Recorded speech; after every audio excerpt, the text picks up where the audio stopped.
ନୂଆପଡ଼ା ଜିଲ୍ଲା ସିନାପାଲି ବ୍ଲକ ଫୁଲୁଚି ଗ୍ରାମରେ ସାମୂହିକ ମାଣବସା ରୌପ୍ୟ ଜୟନ୍ତୀ ମହୋତ୍ସବରେ କଳସ ଯାତ୍ରା ମହା ଆଡ଼ମ୍ବରରେ ଅନୁଷ୍ଠିତ ହୋଇଯାଇଛି।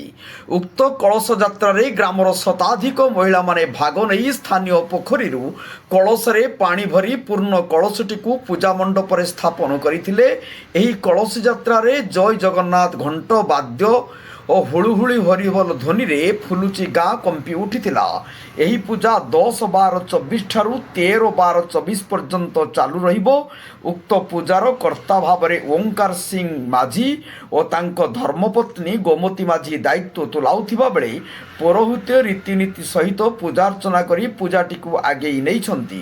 ଉକ୍ତ ପୂଜା କମିଟି ସଭାପତି ହୃଦାନନ୍ଦ ମାଝୀ, ସମ୍ପାଦକ ବଳରାମ ମାଝୀ, ଜୟରାମ ମାଝୀ, ରେଶମଲ ମାଝୀ, ନିରାକାର ମାଝୀ, କେଶରୀ ମାଝୀ ଓ ସମସ୍ତ କର୍ମକର୍ତ୍ତା ଓ ଗ୍ରାମବାସୀ ସହଯୋଗ କରିଥିଲେ।